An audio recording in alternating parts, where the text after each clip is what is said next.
Let's move on and talk about the Mumbai real estate space. Ashok Shajer, CMD, Arihant Superstructures, and Dhawal Ajmera, Director at Ajmera Realty and Infra, are now joining us.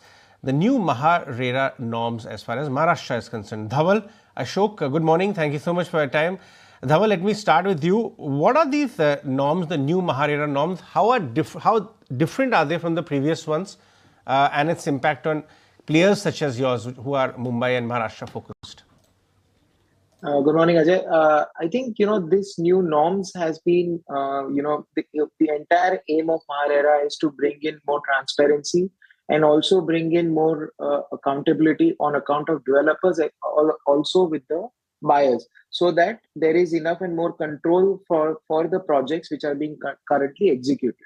So this primarily account says that there are three accounts which needs to be opened. One is the account where all the incoming money from the sales of the flat is being deposited in a primary account. And from there are two divisions. One is a 70% account and one is a 30% account. So the 70% account contributes to the entire control of MahaRERA, and obviously with a more discipline to ensure that these projects are completely designated, to ensure that the projects are completed at from that particular account, so that there is no disparity, there is no withdrawal unnecessary, and properly from that entire account the project is monitored and project is completed.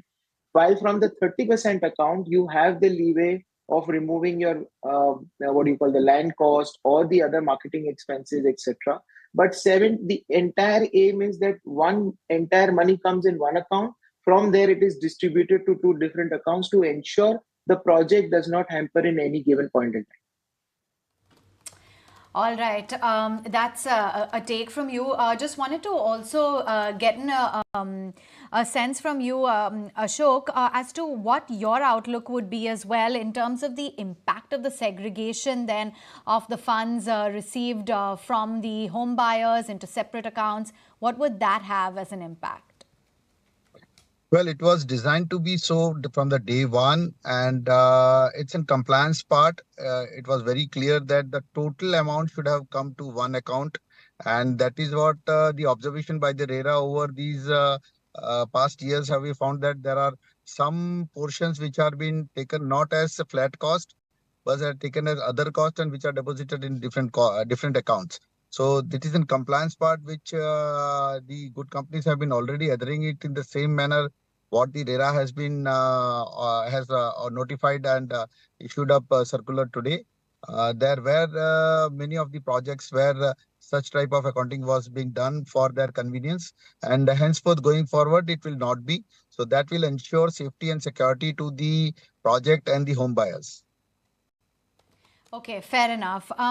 To take that forward then, Dhawal, give us a sense from yourself as well as to, whether or not you believe that this mandate is a good move for MahaRERA in terms of the impact as well that it has on the accounts of your company.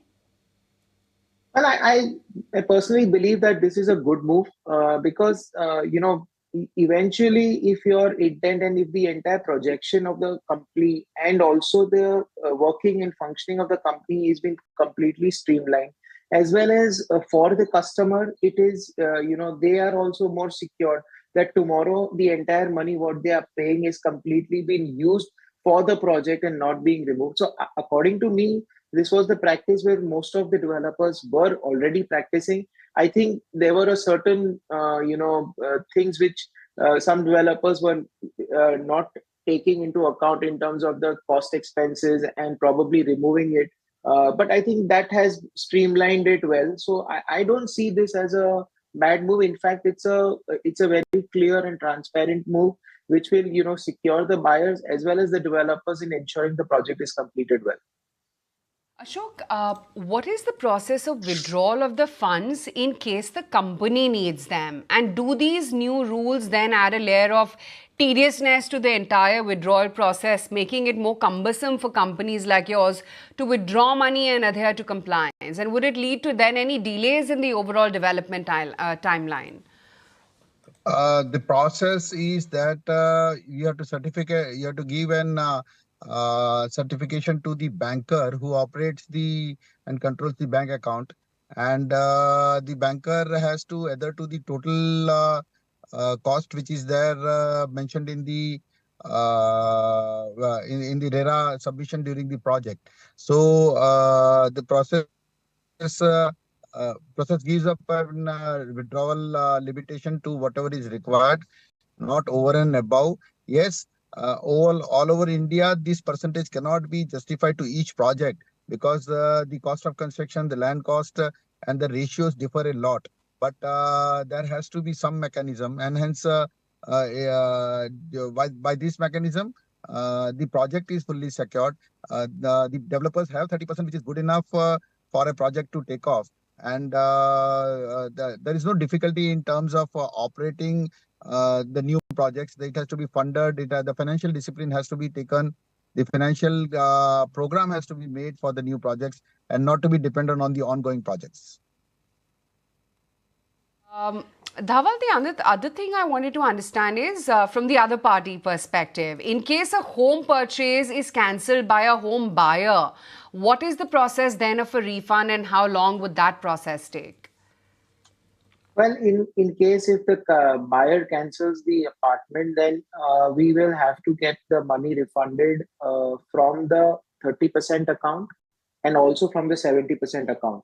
So, there would have to be a mechanism in terms of the CA or the chartered accountant giving in that because certain part of the money will be used for the cost of the project and certain part of the money will be recovered from towards the land cost. So obviously both of these will have to be paying and getting it refunded. So we will have to pay from the 30% account and also from the project expenses account. So project expenses, the CA would have to certify that if there are 100 rupees in the project account, and if it is enough and more to remove the expenses of the current construction of the project, then whatever is balance can be paid from the 70%, and the major part will come from the 30%. That's how the system will work.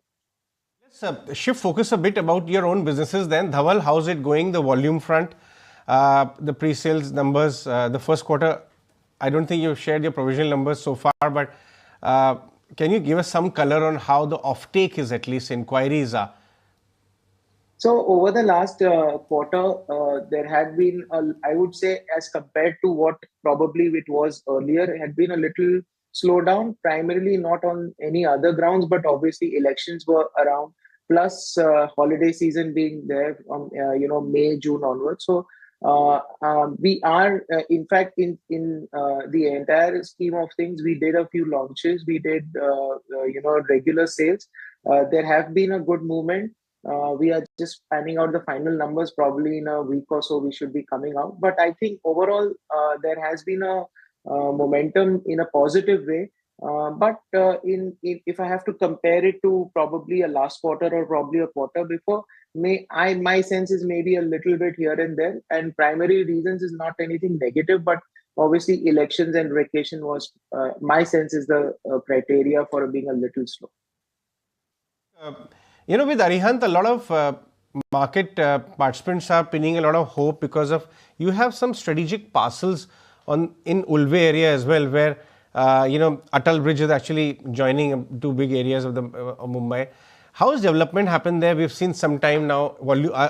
Is the traffic picking up over there? What are your plans to develop those parcels?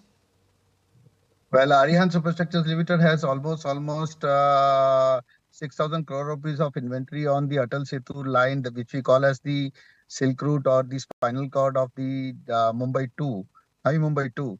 And there is a lot of behavioral change and in terms of product definitions and product choices. So including to the affordable housing, 1 bed, 2 bed, 3 bed, there are premium housing which are coming up in terms of villa living. And this villa living, which is already has seen up and best acceptance in the city of Bangalore and NCR. Today, after these infrastructures, Navi Mumbai and Mumbai would see people moving towards villa living at the outskirts where the travel time is less than 60 minutes.